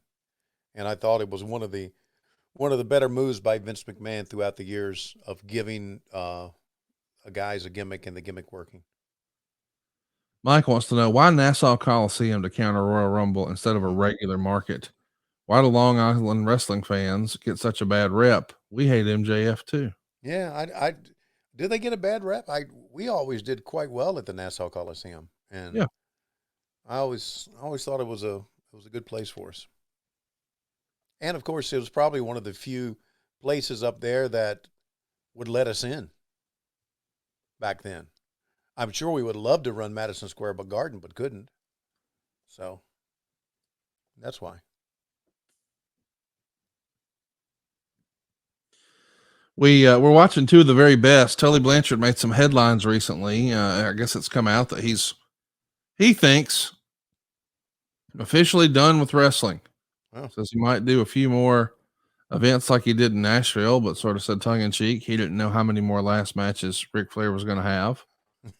But that he himself didn't ever want to have a last match, including the 6-man he did. But he is self-conscious about, or maybe just proud, I don't know, of what he did before and doesn't want to, not give the fans what he used to look and feel like. But I was in the crowd when he hit that slingshot suplex and lost my mind. Yeah. It was awesome. It was a great moment. And it happened on the very day where Jim Crockett Jr. passed away. Yeah. I thought it was just one of my all-time favorite wrestling moments. I'm glad Tully got to do it, even if maybe it wasn't his idea. But yeah, man, I don't know what to think, because I enjoyed him being a mouthpiece in AEW and Ring of Honor, and it felt like he never missed a beat. But maybe he wasn't in love with it anymore. Maybe he had just moved on. Maybe his life's taking him in different directions. I'm not sure, but what a great promo, what a great talent, and I hope if that is it, that he at least got this little bit of a brief second act, because it was fun for me as a fan. Yeah, it was fun for me being able to work with him again. Yeah. I really enjoyed it, and I've always enjoyed working with Tully, and he was, gosh, as we have seen, as we've been watching over the years here on What Happened When, he was just a great talent, and I get it. I get that some people want people to remember them as they used to be and not as they are now. So, and also he's doing, he's got a very important job, right? So, working in a prison, working with inmates, trying to get their life back on track. Kudos to him for that. No doubt. JJ just slipped him something. The old shoe. So I get it, and I wish him the best. It was great being able to work with him, and I agreed. The slingshot on the same day that Jim Crockett died. Unbelievable memories. Yeah. And they came to the ring wearing the old JCP belts. Mm-hmm. It was just, it looked and felt like a tribute. It was awesome. Yeah. I heard a rumor about Tully, by the way. Okay. I heard he got that dog in him. He's got that dog in him. He got that dog in him. Well, he still got his nuts? What are you talking about? All right. That's all the information. So got that dog in him. Okay. Yep. Well, good. Whatever that means, if it's a positive, good for Tully. Next time somebody starts kicking somebody's ass in AEW, I need you to say, he got that dog in him. I'm telling you, it'll go viral. It will become a shirt. Okay. As a matter of fact, it's a shirt right fucking now over at lowestrules.com. He got that dog in him. You need to text me during the show to remind me. I'm not going to do what Cassio does, where he tries to wear your ass out. I feel like Cassio waits until he sees you on TV and then he starts texting. I don't mind. We'll be watching the show and he'll be like, so, hey, I just texted Tony, and I'm like, he's fucking working. He goes, he don't care. He hit me back faster than I can type. Well, just to let you guys know that obviously when there's still communication that goes on in the back with me during the course of a show. Oh yeah, so you have to be ready. I have to have my phone on all the time. Yes. And I want people to realize this, that when I've got my phone, I'm looking at my phone up there. I ain't tweeting. No, okay? God, we know you're working. I'm working. And if I'm like texting, I've texted TK sometimes. And so, how about this shot? This is a great shot. Yeah, running commentary from Lex Luger here. Let's take a listen. He gets in there, he'll back into the road for JJ will come in. Well, I'll tell you what, David, we're seeing a great match here. We're also seeing why Barry Windham is the man everybody says he is, why he's one of the young lions of our sport. And he's right to this point, he's dominant. But I'll tell you what, Tully Blanchard did not get to where he is in this sport, whether I like him or not. By losing matches, he's on national TV. There's a big match. There's a big crowd here. You got to watch out for Tully Blanchard every second of the way. Barry's at the beginning of his toes. All right, let's go back to the ring. Six saying, hey, y'all just did a cutaway during a ref bump. And they're cheating. Let's pay attention, guys. Yeah, okay. Suck off Lex Luger in a few minutes. Oh, wow. It was a padded chair, but it was a real shot. It was a real shot, and those padded chairs are pretty heavy. Yes, you're slinging them. Wow. I love throwing the evidence away. Tommy Young back to his feet. One of my favorite things is when JJ would, before he starts an interview, just start looking at his nails. Yeah. I don't know why, but it always was such a heel move. You could see right there as Tully Blanchard, wrapped the knee around the post and then slung the chair at him. Now he's taking the knee pad off and really working that knee over. Tully Blanchard does indeed got that dog in him. Got that dog. Where did you come up with that? It's old, but I got to talk to you off air about some things. Oh boy. Where are you at on women shaving their legs? Well, hasn't it been done through the history of time? Has it really? Yeah, I mean, don't women always shave their legs? I don't know. When did women start shaving their legs? Wow, there it is. Yeah, 112. According BC. to the book The Body Project, women started shaving their legs in the 1920s when skirts became shorter. There you go. Can you imagine living before that? Because I don't know about you, Tony, but I love a mostly shaved leg. Yeah, I'm for it. You for it? Mm-hmm. Man, they're taking a break right here, and I think we should too. They're at 111.50. I'm going to hit it at 54. Thank God. There it is. And we're taking a break right now to tell you about something that we can all agree on. Whether you like shaved legs or not, whether you're cutting your dog's balls off or not, here's what we know. The best crab cakes in the world are at jimmysfamousseafood.com. You probably heard us talk about Jimmy's for like years here on the program. We've done live shows there. Held Tony's birthday party there. We've done fundraisers there for AEW and for WWE. Probably seen them on all the Ravens games. Maybe you've been to a Ravens game. They actually have a Jimmy's Famous Seafood inside their stadium. Official partner of Pepsi, Orioles. Here's the cool thing. It's not like some big conglomerate, y'all. Family-owned business. Over 40 years in business and all over your television set, too. Guy Fieri and Bobby Flay and everybody in between. But that's not why I like it. I like it because I legitimately can, honest to goodness, say I think it's the best restaurant in America. If you've never been, they have something for everybody. They got a little takeout spot. They got a cool patio. They got a fine dining section. They got a fine dining bar. They got a sports bar. They got like a nightclub bar. They got a banquet venue. I mean, they got something for everybody, but maybe you're not in Baltimore. What if we brought Baltimore to you? I know what you're thinking. Hey man, the shipping's going to kill me. Shipping that seafood. What if the shipping was free? That's right. You heard me. Free. All you got to do is use our promo code WHW and you'll get free 2-day nationwide shipping on orders over $125. You can get the best crab cakes in the world. So good, they'll spoil you. You'll never order crab cakes anywhere else. They got the soups, the chowders, the oysters, the signature steaks, plus the desserts and the gluten-free items. Now, I recommend the famous gift box. You'll get 4 of the best crab cakes you ever had. They're huge. You'll get 2 different crab soups. You'll get crab dip. You'll get seafood seasoning. You'll even get their signature bay sauce. Or maybe you're pumped for these playoffs. Let's try the tailgate bundle. 2 pounds of wings, a full rack of ribs, a pint of crab dip, and crab cake mix. Or maybe even better than all that, create your own package. It's all jimmysfamousseafood.com. Use that promo code WHW, and you'll enjoy free 2-day nationwide shipping. That's jimmysfamousseafood.com. Tony, this music is a vibe, and we're having a good time here watching small JCP. Be sure to get the crab egg rolls and the crab stuffed pretzel. They are available to ship, and we got like 10 of them in the freezer right here at the house. Man, I love the stuffed shrimp, crab stuffed shrimp. Fantastic. I like the crab balls too. Let me explain. The crab balls are just a smaller version of the crab cake. Right. And I was with one of the ladies who helps us sell ads here on the podcast this past week, and she goes, why, she asked me this, she goes, what's the difference between a crab cake and a crab ball? And I said, well, the crab balls they're balls, you see. And then I took her to lunch. Took her to G's Country Kitchen here, our famous meat and 3 in the hood here. Right. And they asked what kind of bread you want. Do you want a roll, cornbread, or hush puppy? And I said, hush puppy. And later she goes, hey, what's a hush puppy?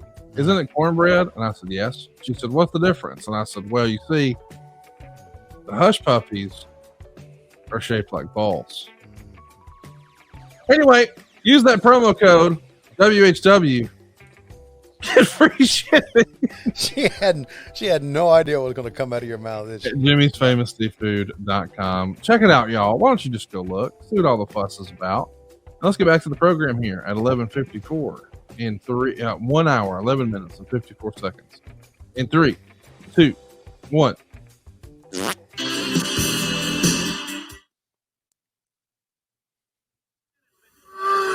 That knee pad has been stretched down right to the ankle, as you can see. Tully Blanchard, and you can hear Barry Windham. Windham screaming out in pain. And I tell you, he has done some damage to this knee. The referee, I know, is using his best discretion as he reaches down and headbutts. He headbutts Tully Blanchard, and another time. But he's got that leg all tangled up.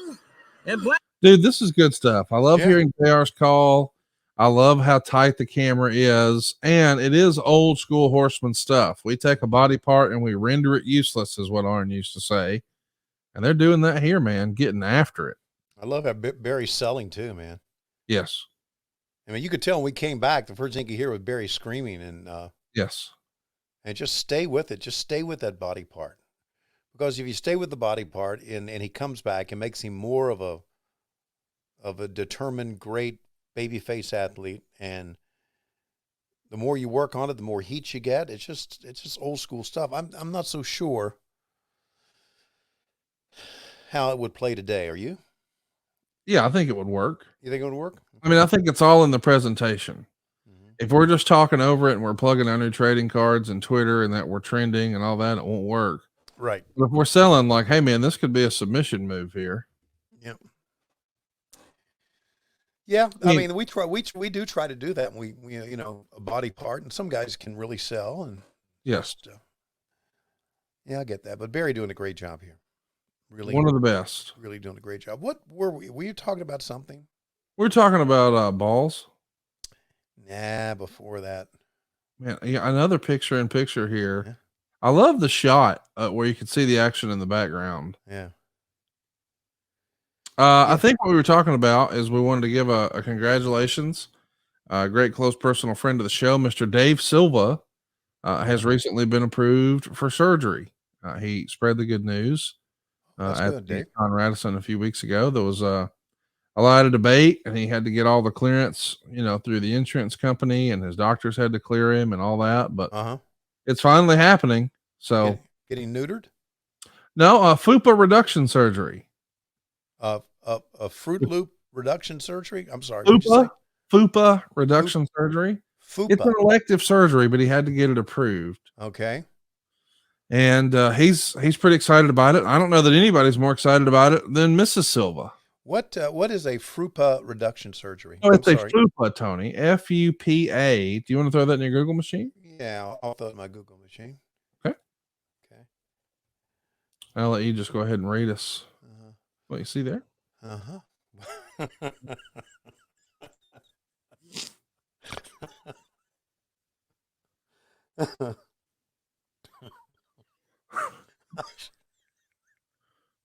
I should have known.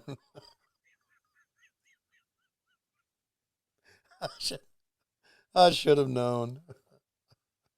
I had a close of the show already, and now I got to change it. You want to tell us? Maybe some folks are, maybe not sure, like you weren't sure what we're talking about.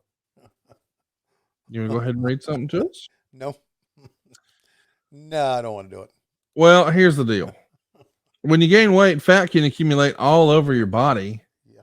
And this includes the region above your pubic area, technically called the mons pubis. And amongst, let's say our friends over at the Urban Dictionary, they describe it for females. Yeah. And they say typically seen on obese women, but not uncommon among thick ladies. FUPA is a swelling of the area between the vagina and the tummy. Well, when a fellow like young Dave Silva gets it done, FUPA stands for fat upper penis area. So just like we've talked about before, earlier this year on this program, I guess it was late last year, the penis bone. Well, he's maybe had a little trouble getting to his. And now with this FUPA reduction surgery, he's going to be able to wield his weapon a little easier. I would suggest that he forego that. Okay. And get the surgery that I'm thinking about getting, which would be the surgery where they implant something in your chest so you don't have to wear a mask for a CPAP. Have you ever seen that out now? No, I have not seen that. Yeah. That must be one of those Range Rover level surgeries. You gotta have Range Well, Rover money to even hear it's a about. it's a thing you just press a button before you go to bed, and you don't have to wear a CPAP machine for your. Do you press the button on your chest? No, you have a remote. So you have something in your chest, and what happens if you lose the remote? Yeah, then you better put a mask on that night before you go to sleep. Buddy, I'm not doing any of that. I don't know what's going on with you. You cut your pet's balls off. You implant remote gimmicks in your chest, Right. and you're probably walking around with a flabby mons pubis, if I had to guess. Jesus. It's called. I shouldn't promote them because they didn't sponsor, but it's called Inspire. Okay. Okay. Inspire sleep, and that apparently I don't know if it's good for everybody, but there you go. I just looked it up. Yeah. So there you go. I don't think I'm going to do that. Yeah, I don't know if I want surgery, elective surgery, even if it is for a FUPA or an sleep apnea. At the time, the procedure cost hospitals $43,000. The cost without insurance is about $45,000. Yikes. Okay. I think I just put the mask on if I was you. Yeah, well, I'm gonna keep the mask on anyway. So, because I've spent a lot on machines. Ooh. How many machines you got? 2. One to travel with, one to stay at home. Mm-hmm. But I ended up getting the machines that were recalled. Oh. Yeah, and then I had to buy other machines. Did you ever see the movie Life? Life? Yes. I've played the game of Life, the board game, but I've not seen the movie Life. Well, it's from 1999. I've eaten the Life cereal. That's great. It's got Martin Lawrence and Eddie Murphy in it. Okay. It's an old prison movie about old prisoners, African-American prisoners in like the 30s or 20s. Okay. Well, there's a fella on the show who reminds me of you. And his nickname on the show is Can't Get Right. Oh, my God. I feel like that's you. I feel like you're our Can't Get Right. Can't get right? Matter of fact, new shirt available now over at lowestrules.com. Can't Get Right. Which, by the way, I think we do have some slides of some new merch that's come out recently that you can take a look at over at lowestrules.com. Okay. Yeah, look at that. I said to myself, self. There's the old TDT for the tips don't touch, the retro Tony shot. Uh-huh. You like light? You like food? Man, look at you. How about the bug tattoo? Yeah, that's pretty cool. See that green in the upper right there? Yeah. I think that's kind of a nod to the video game Halo. It is 100%. Yeah. It's for people like you, Yeah. I had a chance to meet the CEO of Halo. And that's when you drove your Range Rover through the Nintendo headquarters, right? Yeah, that's right. Yeah. Got to go to Nintendo. Seattle was a great trip, man. Seattle and Portland was a great trip for us. We had great fan support. Of course, there for the first time, obviously. It was good. Let me ask you a question. Sure. You've heard of like the Mars rover, right? Yes. And we know that you drive a Range Rover, right? Right. Yes. Do you think we could make a shirt sort of in that Range Rover font and logo design? Uh-huh. And it was in your honor. It's called Cooter Rover. I don't know. I think that would hit. Cooter Rover? Cooter Rover. That would be good for a young man, but not for an old man. I don't know, man. It feels like all those visits to the makeup chair couldn't have been by accident. You were out there trying to keep your pimp hand strong. My pimp hand? Yes, your pimp hand. Okay. You come up with all this crazy shit. No, I really don't. Oh, yeah. Oh, you really do. Why don't you go ahead and approach the Acclaimed at TV this week? Yeah. And say, fellas, I don't know what you motherfuckers heard, but I keep my pimp hand strong. Okay. And you just turn your back and start walking away. Just saying, it'll get over. Or is he doing? He's setting up what I think he's setting up. First time I saw this was in the WWF. He's setting up a top rope superplex. Check this out. Over.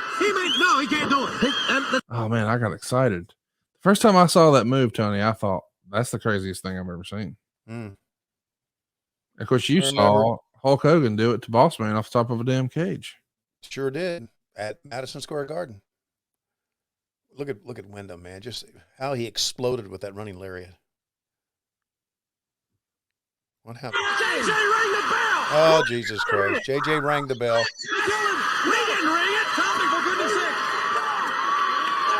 You rang the bell. Dylan rang the bell. What are you doing? Hey, Tommy, I was standing right here. He rang that bell. Okay, Dylan, just grab the hammer. Tommy, come here. You didn't see it. They're doing instant replay. How about this? The infancy of instant replay. We're going to get it. They're counting me in the truck. We're going to get it back up. Now you look and see for yourself. Here's the monitor. All right, look with your eyes. All right, I don't understand this, but all right. You heard the bell, but we didn't ring it. 3 minutes now. Blanchard with one straight game plan to go after. Tully Blanchard. It's wary. This was a great idea, but this but it was really shitty in execution. Yeah, just terrible. Yeah. I mean, we're spending all this time. The clip is not ready. We're not seeing anybody ring any bells. And the guys are just standing around with their fingers up their ass in the ring. Right. No, I agree. It was just, we should have. So, I mean, we're still a long way from the bell ringing here.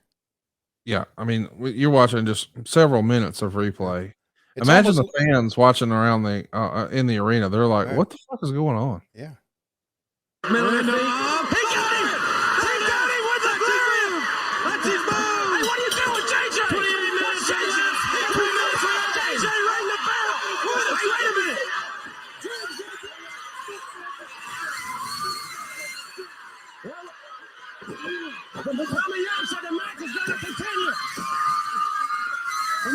So Tommy Young says the match is going to continue, and Tully Blanchard tries to do an inside cradle.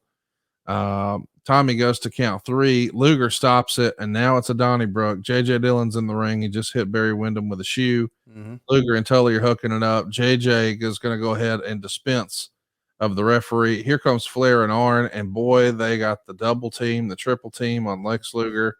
We're planting some seeds here because Lex, of course, the former horseman, has no idea that one day Barry Windham will be a horseman too. He thinks he's on his side right now. Boom, big DDT there from Arn. Fans really got into it and everybody got into the ring. Yep. They set it up for Flair to start delivering some punches. Let's take a listen. They're all holding now, Lex Luger. And he's asking Barry, come on, come join us. Get in here, get you some. And nope, Barry proves, no, I'm with Luger. Look at the crowd getting into it, man. Yeah.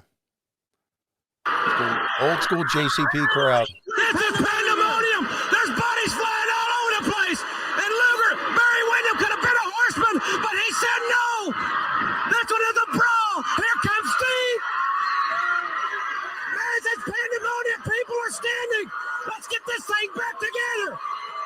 We're going to get out of here. We'll be right back. Don't you go away, and we'll be right back. Tony, they're going to commercial, and I guess we should too, but man, that was a great segment. Now, I'm going to stop it down at 126. 126 on the nose. There it is. And we'll take a break right now to tell you about SaveWithConrad.com. Time of year, it is Royal Rumble season. Why not throw a couple of house payments over the top rope? That's right. No house payments in February or March. You're done making a payment until April. Think about that. Going to be exactly what you need to recover from all that Christmas credit card debt. I saw a study that said a lot of families spend between 5 and 6 months paying that off. Well, you can get rid of it all just like that. We're routinely helping our podcast listeners consolidate their credit card debt and get a lower monthly payment, and you can do it too. You don't need perfect credit or money out of your pocket. You see, at SaveWithConrad.com, we don't say no, not yet is what we prefer. And here's how. We're going to get you a plan. We're going to ask you where you are right now and where you want to be. How old do you want to be when you retire? Do you want your kids to have to get student loans, or is it important to pay that debt off before they go to college? What is your long-term plan with the house? Is it time to put in a pool? Is it time to upgrade those kitchens and bathrooms? Is it time to turn your house into your dream home with no money out of pocket? I know what you're thinking. When you first bought your house, you thought, well, hey, someday we'll do this. And hey, one day we'll do that. Why not make someday today? You got all this newfound equity. Your house is worth more than ever before right now. And at the same time, if you've still got credit card debt, what are you waiting for? What's your rate on that? Like 18, 28%? You know you can do better. Let's recap. If you can get a cheaper monthly payment and skip your next 2 payments and get rid of all your credit card debt and pay your stuff off faster with a greater tax deduction, why wouldn't you do that? We can check all the boxes and show you exactly how to do it at savewithconrad.com. NMLS number 65084, equal housing lender. By the way, don't take my word for it. Go check our paperwork, brother. We got an A+ rating with the BBB. And all of our reviews are over at conradreviews.com. There you'll see more than 1,000 5-star reviews and an average rating of 4.72 stars. Our most recent one came actually today. Jamie was very pleasant to work with and made the process very easily. He threw his 5 stars, and you'll see why at savewithconrad.com. Tony, let's get back to the program. I'm at 126 on the nose, and we got a handful of minutes here. What's been a pretty fun episode, the go-home episode before Bunkhouse Stampede, or the Bunkhouse Championship, or the Bunkhouse Final, whatever you called it. You knew it was coming up tomorrow. Here we go in 3, 2, 1, play.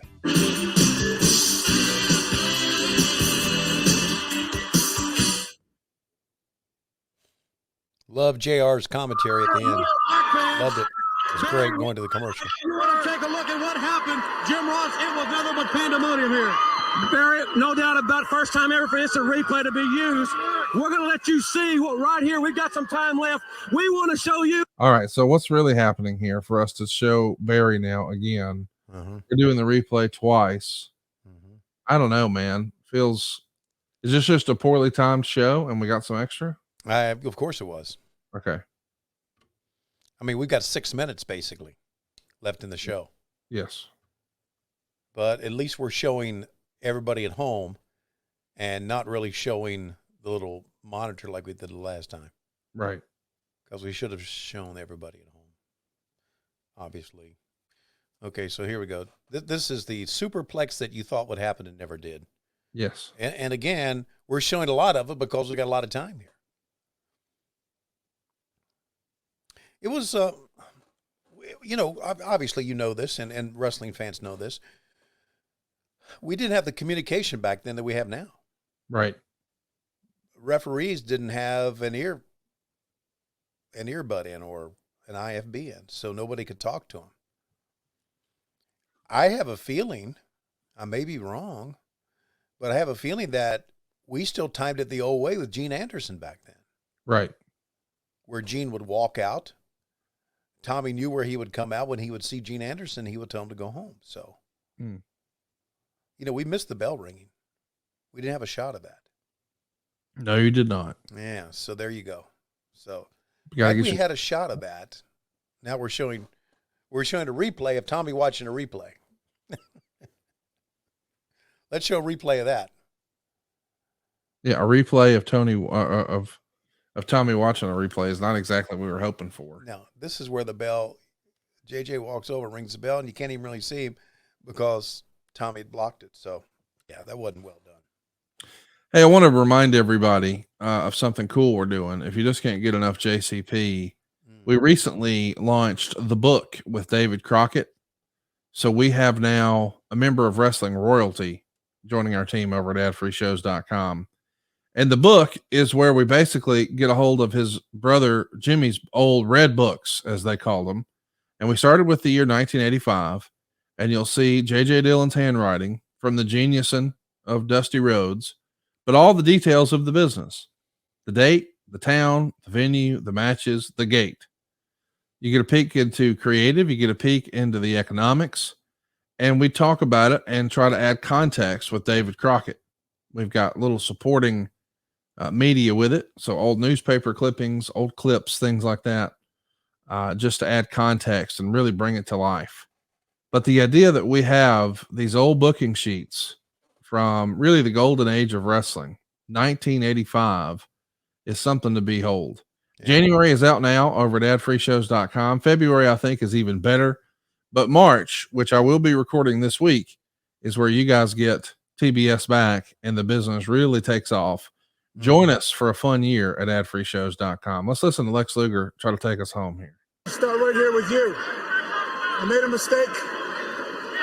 And from the bottom of my heart, if I'm ever there to lend you a hand, I'm going to be there for you, brother.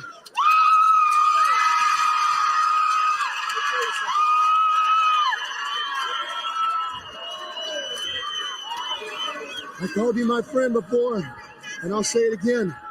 I'll tell you what, you and I can help each other out. Now, I know right now, for instance, in Charlotte, on Saturday, February the 6th, I've seen the contract sitting on Jim Crockett's desk, and you don't have a tag team partner for a match against Ric Flair and Arn Anderson. And I'll just tell you what right now, from my heart, and I knew this would happen someday. I knew that you'd come around, because I know it in my heart, I'll be your partner anytime. And if they'll get those contracts down there, I'll be down there Monday morning to sign them. Oh, I'll tell you something. That is history right there. For the first time, Ric Flair, Lex Luger in the same ring, and those two men together at the Charlotte Coliseum on February 6th. It's going to be history in the making, and I want to tell you something. I've been around a lot of exciting wrestling programs. I have never seen anything we had. I mean, pandemonium was an understatement. Brawls in and out of the ring. We still don't know what the decision. We hope to find out. We'll talk about that, I'm sure, for weeks to come, as will you for several weeks. The instant replay used for the first time in wrestling history, Tony. It came into being. The instant replay, Tommy Young came right down here, and we found out that Barry Windham and Lex Luger, hands clasped, will be together. The Charlotte Coliseum on February 6th. It's going to be an exciting tag team event. It's pretty crazy to see how great JR here is, and not only trying to hype up the upcoming events, but the importance of this being the first time that the instant replay was used, and just the pandemonium from the crowd and the excitement. He was on his shit here. It was really, really well done. And to add context to what we're talking about with the instant replay stuff, the NFL first used instant replay in 1986. So we're just a couple of years in to that becoming a thing in real sports. And I thought that was interesting, you know. I